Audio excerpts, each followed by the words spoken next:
오늘 낮에 속한 빛의 사람들이라는 제목으로 말씀 함께 나누겠습니다. 지난주 우리 데살로니가전서 4장 말씀을 살폈는데요. 지난주 설교 주제를 한번 잘 생각해 보시면 좋을 것 같습니다. 죽음은 자는 것이다. 이게 핵심이었죠. 다른 사람들은 그 당시 그리스 로마 문화권의 사람들은 죽는 것이 사라지는 것이고 온전히 존재가 없어지는 것, 흑암과 저 미지의 곳으로 빨려 들어가 사라져 버리는 것, 두려움과 공포의 대상으로 인식하였는데, 바울은 예수 안에서 죽음이 자는 것이다. 잔다는 것은 일어난다는 것을 전제하는 것이고, 일어날 때에는 우리가 부활의 몸으로, 영화로운 몸으로 주님의 나라에서 부활체로 다시 깨어날 것이다. 죽음을 그렇게 정의했다라는 내용을 우리가 살폈습니다. 종말에는 두 가지 차원이 있습니다. 개인적 종말이 있고 역사적 종말이 있죠. 우리가 기독교 안에서 죽음을 맞았다라고 할 때 소천이라고 하는 표현을 씁니다. 부를 소자, 소명할 때 소자가 그 소자인데요. 하늘이 불렀다는 말이죠. 하나님이 우리 인생을 이 땅에 허락해 주시고 우리 인생을 거두어 가시는 것을 소천이라고 부릅니다. 그러니까 명복을 빕니다. 이런 표현은 기독교 안에서 쓰면 안 되고요. 하나님이 부르셨습니다. 주님 나라에 돌아가셨습니다. 이렇게 우리가 표현하는 것이 맞습니다. 우리가 개인적 죽음을 개인적 종말이라고 부른다면, 우리가 죽기 전에 주님이 재림으로 오신다면 역사적 종말이 이루어지겠죠. 그러므로 종말은 개인적 종말과 역사적 종말 두 가지 차원으로 우리에게 이루어지게 됩니다. 우리 2절 말씀에 주의 날 이렇게 종말을 바울이 표현하고 있는데, 2절 말씀 한번 읽어보실까요? 시작. 주의 날이 밤에 도둑같이 이를 줄을 너희 자신이 자세히 알기 때문이라. 자, 주의 날, 종말을 의미하는데 개인적 종말이든 역사적 종말이든 주님께서 우리를 불러가시면 개인적 종말인 것이고, 주님께서 심판주로 재림하시게 되면 그것이 주의 날이 되는 것입니다. 언제든 우리에게 종말이 찾아오게 될 텐데, 지난주 말씀에 의하면 그것은 자는 것과 같아서 우리가 깨어남을 전제로, 영생의 삶으로 부활을 전제로 잠을 자는 것인데, 믿는 자든 믿지 아니하는 자에게든 이 종말이 부지불식간에 예상치 못한 순간에 찾아온다는 것이죠. 그래서 2절 후반부에 보면 너희 자신이 그런 내용을 너무나 잘 알고 있다라고 이야기하고 있습니다. 죽음을 언제 우리가 맞닥뜨리게 될지, 언제 나의 생명이 부름을 받게 될지 아무도 알 수 없다라는 거죠. 그런 이야기를 하고 있는데, 지난주 말씀에서는 죽는 것이 자는 것과 같다라고 묘사를 했다면, 오늘 5장에서는 자는 것을 가지고 똑같이 이야기를 이어가는데, 바울의 이야기가 조금 한 차례 논리적인 도약을 하게 됩니다. 잔다는 것을 영적으로 한번 이해해 보자는 것이죠. 영적으로 자는 것이 무엇인가? 영적으로 깨어 있다라고 하는 것이 무엇인가? 이 이야기를 하고 있다는 겁니다. 자, 종말의 때를 도둑이 은밀하게 침입하는 것과 같다라고 우리 바울이 지금 묘사하고 있는데, 이런 겁니다. 그리스도인들은 예수를 믿어서 자던 상태에서 깨어난 사람들이라는 말이죠. 도둑이 칼 들고 찾아 들어오는 강도들 아닌 다음에야 잠잘 때 은밀한 곳에 은밀한 방법으로 들어와서 도둑질해 가지 않습니까? 지금 바울이 묘사하는 도둑은 그런 도둑입니다. 그런데 내가 불을 환히 켜놓고 TV도 켜놓고 음악도 켜놓고 그런다면 도둑이 못 들어오겠죠. 그러니까 예수 믿고 구원받은 우리들은 영적으로 깨어있는 사람들이라는 거죠. 우리들도 언젠가는 다시 잠들게 되고 다시 죽는 순간이 오겠지만, 우리가 그 전까지는 영적으로 깨어있는 사람들. 그렇다면 예수 믿지 않고 구원받지 못한 사람들은 잠들어 있는 상태에서 계속 잠들어 있다가 그들도 지옥에서 부활의 몸으로 부활하게 된다는 말입니다.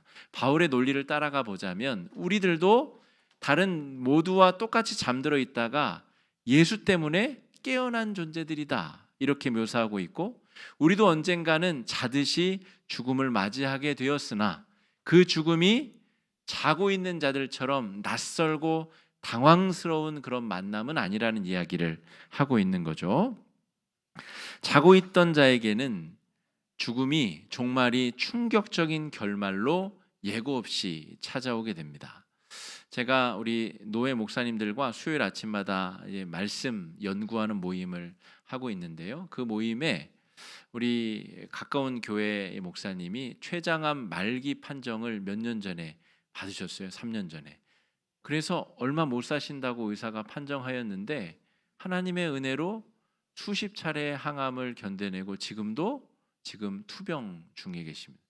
지금도 살아계시고 열심히 운동하고 계세요. 반면에 같은 모임에 계셨던 건강하셨던 목사님은 밤사이에 하나님께서 그야말로 불러가셨어요. 우리가 언제 어떻게 우리 앞에 종말을 맞이하게 될지 알지 못하는데 감사한 것은 예수 믿고 구원받은 우리들은 잠자는 상태에서 도둑당하듯이 강도 만나듯이 아주 속절없이 충격적인 비운의 결말을 맞이하게 되는 것이 아니라 예수 믿는 사람들은 그 죽음이 부지불식간에 우리에게 찾아오더라도 우리는 깨어있는 상태로, 준비되어 있는 상태로, 예비되어 있는 상태로, 마음의 준비가 다 갖추어져 있는 상태로 그 어둠과 죽음을 맞이하게 된다는 것이죠. 4절 말씀 한번 같이 읽어보겠습니다. 시작. 형제들아 너희에게 임하지 못하리니, 그렇게 써 있잖아요. 깨어있는 우리들에게는 그 어둠이 도둑같이 우리에게는 임하지 못한다는 거예요. 개인적 종말, 역사적 종말이 우리에게 찾아올지라도 다소 놀랍기는 하겠지만 우리가 준비되어 있고 깨어 있고 대비할 수 있다라는 거죠. 성경에 이렇게 써 있으니까 그러면 이렇게 살아간 사람들이 많이 있어야 될 것 아니에요. 그래서 제가 설교를 준비하면서 기독교 역사 가운데 그런 분들을 한번 쭉 찾아보았습니다. 여러 초대교회의 교부들과 사도들과 그들의 순교의 내용과 삶의 내용, 너무나 그 삶의 궤적을 말씀대로 살아가는 사람들이 너무나 많지만 너무나 멀리 계신 분들이고 우리의 현실에 와닿지 않는 분들이라 제가 마음속에 떠올린 분은 이분입니다. 우리 몇 차례 제가 설교 중에 예화를 들기도 하였는데 손영원 목사님과 두 아들 동신인데요. 48년도에 여수 순천에서 우리 공산당원들이 기독교인들을 박해하고 살해한 일들이 있었습니다. 게릴라처럼 막 전쟁 전에 활동하던 그때에 여수 순천에서 그런 일이 있었는데 손 목사님의 두 아들이 예수를 부인하지 않고 구주로 고백하다가 순교를 당하게 돼요. 그리고 손영원 목사님은 당시에 한센병 환자들 목양, 애양원에서 목양을 하고 있었는데 당시에 이 사건이 벌어질 때 교회에서 설교 중이었습니다. 그런데 설교 중에 다급히 누군가 들어와서 아들들에게 벌어진 일을 이야기했겠죠. 그런데 목사님이 예배를 다 마무리 짓고 다음과 같은 기도를 하고 현장으로 갔다고 합니다. 어떻게 기도했냐면 하나님, 뜻이 계셔서 제 두 아들을 불러 가신 것으로 믿고 감사합니다. 하나님, 제 두 아들을 죽인 사람 그의 생명을 보존해 주십시오. 제가 전도하겠습니다. 그가 그대로 지옥에 가서는 안 됩니다. 하나님, 저에게 그를 사랑할 수 있는 마음을 주옵소서. 그리고 이제 현장에 가서 그 사람을 일단 살인자를 사람들이 해치지 못하게 하고 이제 장례식을 마친 다음에 오른쪽에 있는 사진이 헌금 봉투예요. 서 목사님이 세 줄로 이렇게 헌금 봉투를 썼는데 두 아들 하나님 앞에 순교의 제물로 봉헌하게 하심을 감사합니다. 금 1만 원정 손영원 목사 이렇게 쓴 내용이에요. 당시에 손 목사님 사례비가 80원이었다 그래요. 그러니까 1만 원이면 10년치 사례비를 한 푼도 쓰지 않고 모아야 되는 돈이죠. 아마 저 목사님은 다른 선한 일, 애양원에 목회를 하라고 하셨으면 저 돈을 뭐 자신의 부귀영화를 쓰려 하셨던 계획은 아니었던 것 같고, 아마 두 아들 유학 자금 또 하나님의 선한 일을 위하여 전 재산을 하나님 앞에 예물로 드린 것입니다. 그리고 실제로 장례 이후에 이제 그 안재선이라고 하는 그 살인자를 양자로 맞아들이고 그 손재선으로 개명된 그 살인자가 예수를 믿고 또 목사가 되기도 합니다. 여러분, 이분의 손양원 목사님의 그 행동을 여러분 어떻게 느끼세요? 예배 중에 자신의 아들들이 살해됐다는 얘기를 들었는데 예배를 마치고 그것을 살인자를 용서할 수 있게 해주십시오라는 기도를 마치고 현장으로 달려갔대요. 장례를 마치고 전 재산을 하나님 앞에 감사 헌금을 드렸습니다. 사복음서에도 바리새인 서기관들이 이런 유사한 외형적인 모습에 위선적인 모습을 보이는 경우들이 있습니다. 그런데 잘 생각해 보면 지금 자기 자식들이 죽었는데 남들에게 잘 보여서 무슨 득이 있겠어요? 그리고 그걸 논리적으로 조절할 수 있는 능력이 사람에게 있을까요? 근데 제가 보기로는 지금 바울이 말하는 것처럼 죽음은 자는 것과 같고, 그리고 영적으로 깨어있는 우리들은 도둑같이 죽음이 우리에게 찾아오나 속절없이 그 죽음을 허망하게 맞닥뜨리는 사람들이 아니라 준비되어 있고 예비되어 있는 마음으로 죽음을 덤덤하게 마주하고 있고, 그 죽음이 우리에게 미칠 파급 효과를 대처하고 대비하고 있는 모습으로 저는 그렇게 보입니다.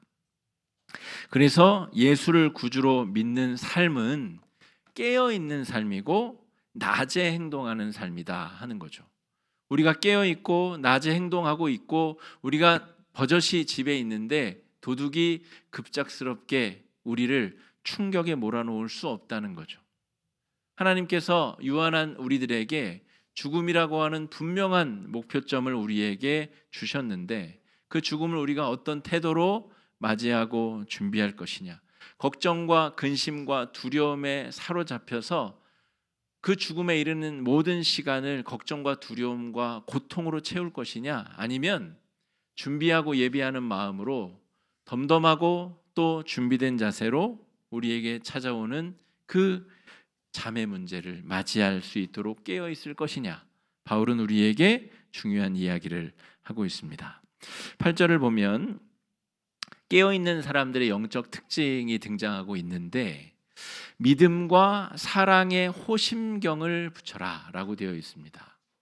호심경은 가슴팍을 보호하는 이 방어구입니다. 우리 로마 군인들이 투구도 쓰고 우리 견갑도, 어깨를 보호하는 견갑도 붙이고, 호심경, 가슴팍을 보호하는 우리 경찰들이 우리 방탄 조끼 입듯이 그런 것을 말하죠. 여러분, 왜 바울이 믿음과 사랑의 호심경을 붙여라라고 했을까?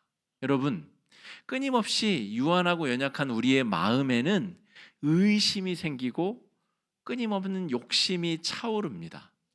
이것을 두꺼운 이 갑옷으로 보호해야 되는 것처럼 믿음과 사랑으로 우리의 마음, 심령을 보호하라는 거죠. 믿음이라는 것은 하나님께서 우리를 사랑하셔서 인간이 되셔서 우리를 위해 십자가에 달려 죽기까지 우리를 사랑해 주신 사건에 대한 믿음이고, 그 사랑의 사건이 1만 달란트 탕감받은 것처럼 감당할 수 없는 은혜이기 때문에 그 은혜를 입은 자가 세상 속에 사랑을 실천하며 나누며 섬기며 살아가는 것, 그것이 우리의 마음을 지키는 길입니다. 손영원 목사님이 자기 자식들 다 키워놓고 이제 유학 가기 직전이었거든요. 미국 유학 보내서 훌륭한 목사들 만들 예정이었는데 그 유학 보내기 직전에 다 키운 아들들 순교당하고 그 마음이 절망과 낭만과 하나님을 향한 원망으로 왜 사무치지 않았겠어요? 그런데 믿음과 사랑으로 가슴팍을 보호했다는 겁니다. 그 마음이 나락으로 떨어지지 않도록 절망과 사망으로 마음이 낙심되지 않도록 믿음과 사랑의 호심경을 댔다는 거죠. 이것이 깨어있는 사람들, 예수 믿고 구원받은 우리들이 살아가는 삶의 자세, 끊임없이 샘솟는 의심과 욕망으로부터 우리 마음을 지킬 수 있도록 믿음과 사랑의 호심경, 예수 그리스도의 십자가 사건과 한량없는 은혜의 사건을 마음속에 늘 담아두고 살아야 된다는 것입니다. 두 번째는 8절에 구원의 소망의 투구를 써라, 이런 표현이 등장합니다. 여러분, 투구는 머리를 보호하는 보호구죠. 머리, 우리 논리적 사고와 이성적 판단을 관장하는 곳입니다. 이것이 늘 걱정과 근심, 의심이 우리의 생각을 잠식하고 우리의 생각을 좌지우지한다는 것이죠.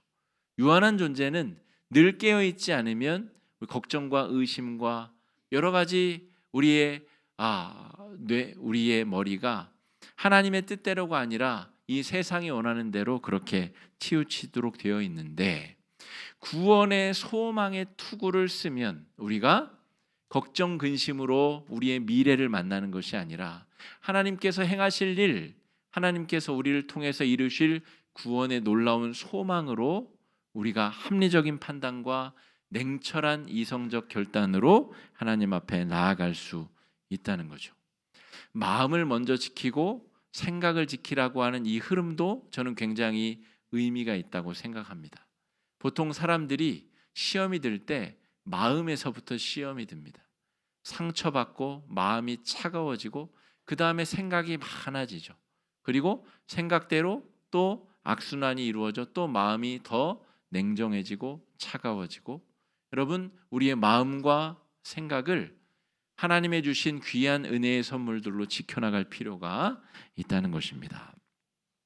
여러분, 또한 계속해서 바울은 깨어있다라고 하는 것은, 우리가 영적으로 깨어있다라고 하는 것은 예수와 더불어 10절 말씀을 빼먹었네요. 10절 말씀 한번 읽어보겠습니다. 시작. 예수께서 자기와 함께 살게 하려 하셨느니라. 이 문장 자체는 모순되는 문장입니다. 예수께서 우리를 죽으셨는데 어떻게 같이 살아요? 모순된 문장인데 너무나 놀랍게도 다 이해가 되죠. 예수님은 죽음을 이기고 부활하셨고 우리와 함께 살기 위하여 저 하늘에서 성령을 보내주셨기 때문에 문장 자체는 모순인데 너무나 절실하게 우리에게 이해가 되는 말씀입니다. 우리와 함께 살기 위하여 십자가에 달려서 희생제물로 돌아가셨다.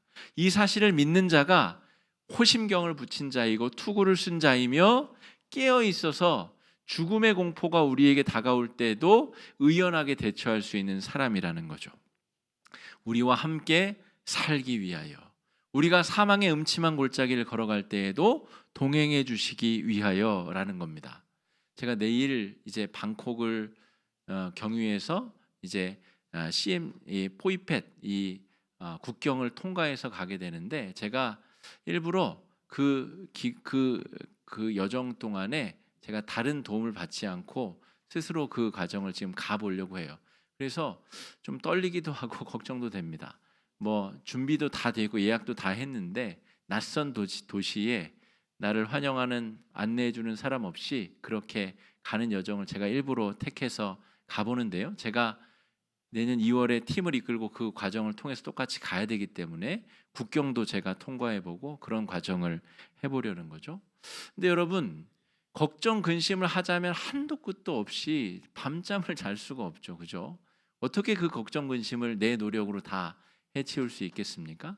그런데 걱정을 하다 지나다 보면 너무 걱정이 많아서 하나님께 맡길 수밖에 없는 때가 나오게 됩니다. 주께서 우리와 동행하여 주신다는 것, 그 깊은 의미를 돌고 돌아서 내가 방비책 다 세워두고 그래도 걱정이 사라지지 않을 때 그제서야 생각이 난다는 거죠. 어리석게도.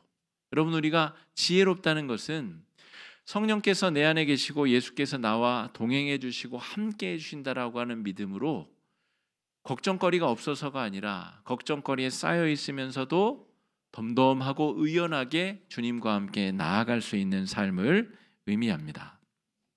그래서 예수 안에 깨어 있다라고 하는 것은 예수와 더불어 살아가는 것이고, 예수 안에서 의미와 가치를 발견하는 것을 의미합니다.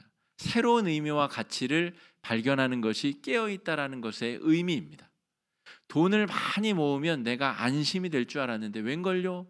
그걸 지키고 간수하려다 보니까 더 걱정이 되고 더 근심이 되고 더 어려움이 배가 되고 커지다라는 것이죠. 그래서 예수 안에서 돈의 가치가 무엇인가를 새롭게 발견하게 되는 것. 손 목사님을 예로 든다면, 내 자식 유학 보내서 유학 자금 하려고 모아놓았었던 그 귀한 돈들, 하나님께서 우리 아들들 데려가셨으니 그 돈의 용처가 사라져 버렸으니 당연히 하나님께 드려야 되지. 이게 깨달아진 자, 잠에서 깬 자가 돈을 바라보는 가치입니다. 전혀 새로운 눈으로 물질을, 관계를, 세상을 바라보는 눈이 예수 안에서 열리는 것이죠. 이게 깨어있는 사람들의 영적인 특징이고, 예수 안에서 의미와 가치를 새롭게 발견하는 사람들의 의미입니다. 죽음조차도 두려워하지 않게 되는 것. 바울의 말대로 죽음이 자는 것과 같다면, 여러분 겁이 나겠지만, 여러분 잠자는 것과 같다면, 주님 나라에서 다시 영광의 부활의 몸으로 눈뜬다면, 우리가 깨어있기 전보다, 우리가 죽음에 대한 공포와 두려움에 사로잡혀 있을 때보다는 좀 낫지 않겠습니까? 여러분, 죽음을 이겨낸 자보다 무서운 사람들은 없습니다. 죽다 살아난 사람들보다 무서운 사람들은 없는 것이죠. 끝까지 가봤기 때문에, 내가 죽음의 경계까지, 그 사선까지 서봤기 때문에 나를 다시 살려주신 주 앞에 내가 더 이상 두려워할 게 없다는 거죠. 제가 부러움도 부끄러움도 없는 삶이라는 제목으로 말씀을 전한 적도 있는데요. 예수 안에서 새로운 가치를 발견하게 된 사람은 더 이상 부러울 것도 없고 부끄러울 것도 없습니다. 저는 다른 큰 교회 목사님들도 계시고, 또 여러 자기가 원하는 대로 사역하시는 목사님들도 계신데, 저는 그 목사님들이 부럽지도 않고 제가 부끄럽지도 않습니다. 저는 제가 하고 있는 목회가 너무 자랑스럽고 너무 귀합니다. 너무 소중하게 여겨집니다. 이것이 예수 안에 우리가 깨어 있다라고 하는 증거입니다. 내가 죽음이 두렵지 아니한가? 내가 남에게 부러움과 부끄러움을 느끼지 아니하는가? 여러분, 이게 내가 깨어 있는다라고 하는 판별 기준이라고 말할 수 있는 거죠. 내가 예수 믿고 구원받았는데 여전히 수치스럽고 남이 부럽고 여전히 그런 삶을 산다면 우리가 깨어 있는지 다시 한번 잘 점검해 봐야 된다는 거죠. 바울은 빌립보서에서 풍요에도 빈곤에도 처할 수 있는 일체의 비결을 자신이 배웠다고 했습니다. 여러분, 깨어 있다는 말이죠. 풍요하면 풍요한 대로 하나님께 감사하고, 또 자신이 해야 될 복음 전도의 사역에 풍성하게 쓰고, 또 가난하고 감옥에 갇히면 그 가운데서 말씀 연구하고 편지를 써서 위로하고 해야 될 일들을 하는 거죠. 어떠한 상황에서도 주님이 우리와 동행하신다는 믿음이 있어야 자족하는 마음이 생깁니다. 내가 돈이 많을 때에만 주님이 나와 함께 하시는 거라면 그건 하나님이 아니라 만몬을 섬기는 거죠. 하나님이 언제든 나와 동행하신다면 이때도 저때도 자족하는 마음이 있어야 되는 것입니다. 자, 11절, 우리 마지막 권면을 바울이 하고 있는데요. 11절 말씀 읽어보겠습니다. 그러므로 피차 권면하고 서로 덕을 세우기를 너희가 하는 것 같이 하라. 깨어있는 사람들끼리 모여서 서로 격려하고 권면하고 덕을 세우는 것. 우리가 목장 모임, 오늘 예배 마치고 목장 모임 모일 텐데, 목장 모임에서 해야 되는 일이 이것입니다. 깨어있는데 서로 위태위태하거든요. 조금 방심하면 또 잠들고, 또 세상의 가치관에, 사람들의 말에 부끄러움을 느끼고 부러움에 사로잡히게 되는 연약함이 바로 저와 여러분 우리들 아닙니까? 그렇기 때문에 서로 격려하고 서로 권하고 서로 함께 선을 이루어 가라는 것. 우리 이수다 모임도 그런 모임이고, 우리 마더와이즈 모임도 그런 모임이고, 우리 공동체 예배, 또 목장 모임이 다 그런 종류의 모임들이라는 것이죠. 바울이 이렇게까지 권면하고 있습니다.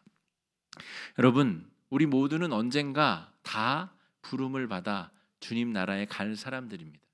언제 어떻게 가느냐 차이뿐이지 모두가 다 역사적 종말이든 개인적 종말을 맞이하게 될 사람들입니다. 하나님 나라에서 우리가 부활의 몸으로 눈뜨기 전까지 우리가 이 땅에서 깨어있음을 잃어버리지 아니하고 늘 깨어서 주님과 동행하는 마음으로 죽음도 두려워하지 아니하고 부러움도 부끄러움도 없이 풍부하나 부족하나 자족하는 마음으로 그렇게 살아갈 수 있다면 꽤 멋진 인생 아니겠습니까? 우리가 좋은 차 타고 고대광실 넓은 집에서 안 살아도 이런 사람은 아주 멋진 인생을 살고 있는 사람이고 하나님께서 동행해 주시는 사람입니다.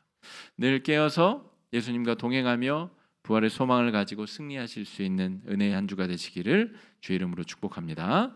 기도하겠습니다. 이 시간에 말씀 의지해서 함께 기도하실 때에 주님, 우리가 주 안에 깨어 있는지 다시 한번 돌이켜보는 시간 되게 하여 주시고 주 안에 깨어 있다면 내가 예수와 함께 살고 있는 증거를 보여주시고 내 안에 주님을 향한 뜨거운 열정이 끓어오르게 하여 주시옵시고 믿음과 사랑의 호심경과 구원의 소망의 투구를 쓰고 주 앞에 멋지게 살아내는 인생 되도록 인도해 달라고 이 시간에 함께 기도하며 나아가겠습니다. 기도하겠습니다.